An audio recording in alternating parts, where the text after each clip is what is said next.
ओम श्री शुद्ध भैरवाय नमः.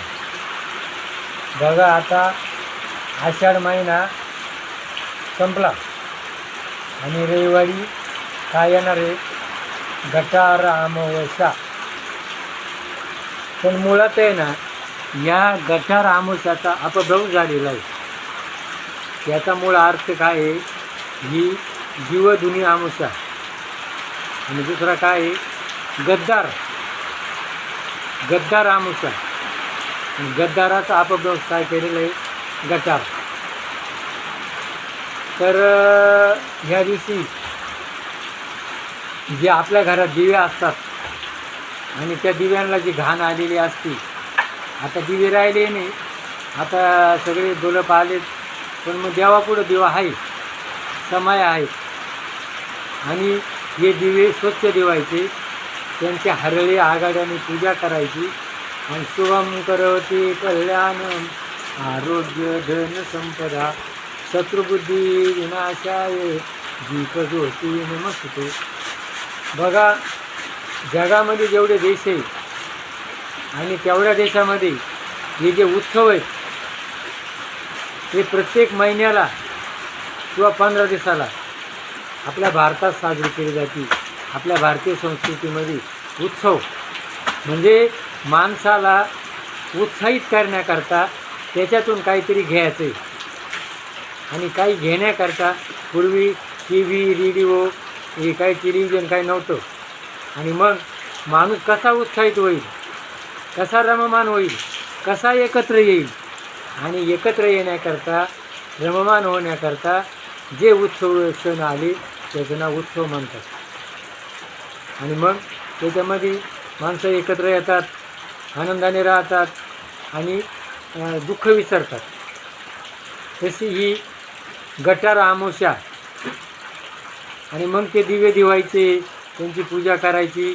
शुभम करोति कल्याण आरोग्य धन संपदा शत्रुबुद्धी विनाशाय दीपज्योती नमस्ते.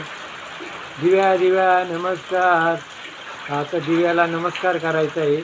आणि माझ्या मनात जे काही विकार असतील, माझी जी ज्ञानज्योती आहे आणि माझी ज्ञानज्योती ही पवित्र करायची. माझ्या डोक्यात दुसऱ्याबद्दल काही वाईट विचार असतील, कुभाव असतील, हे वाईट विचार, कुभाव हे सगळे काढून आणि चांगले विचार घेण्याकरता आजचा उत्सव केलेला आहे. आणि मग आता पुढं काय येणार आहे, श्रावण महिना.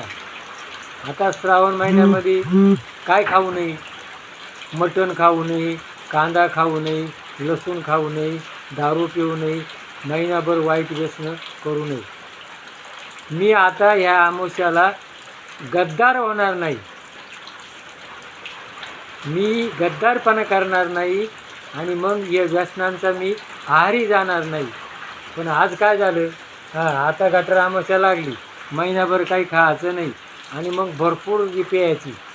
भरपूर पिल्यानंतर त्याला उभं राहता येत नव्हतं. आणि मग उभं राहता न आल्यामुळं तो पुढं पडायचा, रस्त्यानं चालताना पुढं पडायचा गटारीत. आता महिनाभर प्यायचं नाही ना, महिनाभर न पिल्यामुळं एक खटी पिऊन घ्यायची आणि गटारीत पडायचं.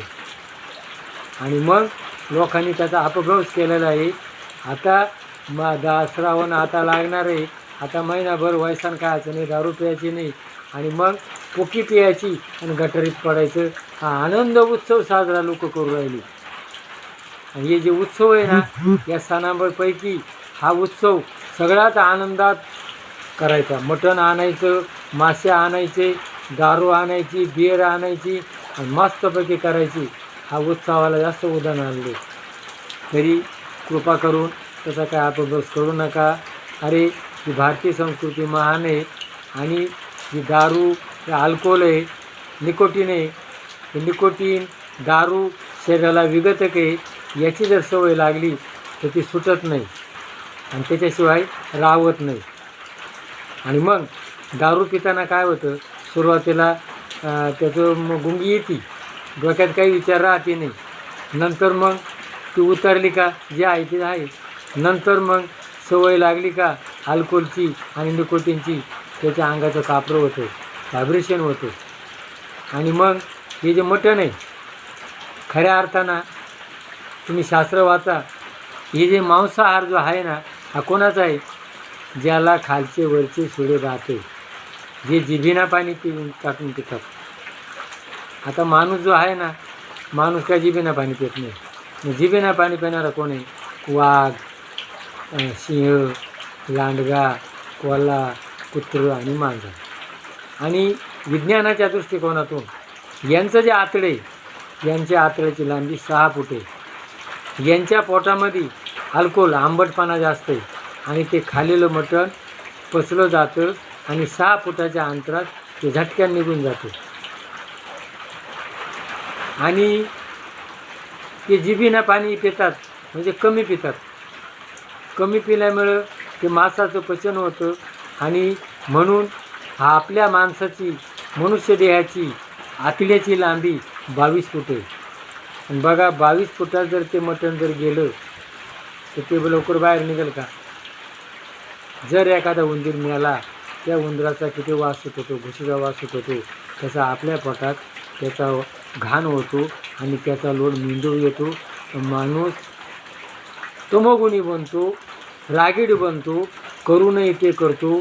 म्हणून शास्त्राच्या दृष्टीनं जर म्हटलं तर शास्त्राचं विज्ञान सांगतं का हा मांसाहार हा माणसाचा नाही आहे, तो जिभेनं टाकून देणाऱ्या प्राण्याचा आहे. तो कृपा करा. आणि ही जी आपण पद्धत आहे आपली, आजपासून हा व्हिडिओ तुम्ही पहा, हा व्हिडिओ क्लिक करा आणि दुसऱ्याला पाठवा. कृपा करून असा अपभ्रंश करू नका. आणि आजपासून संकल्प करा की मी श्रावण महिन्यातच मी कायमस्वरूपी मांसाहार करणार नाही, अल्कोहोल पिणार नाही, निकोटीन पिणार नाही. आणि मी जर ते केलं तर माझे मुलं बाळं ते करतील, आपले संस्कार मागचे चालवतील. आपले संस्कार चालू नये म्हणून आपणच जर बदललो तर आपली प्रजा बदलल. म्हणून आज आपण भैरवनाथाची चरणी प्रार्थना करू, जोगेश्वरीच्या चरणी प्रार्थना करू आणि ही जी पद्धत आहे ना ती बदलून टाकू. जय भैरवनाथ महाराज की जय.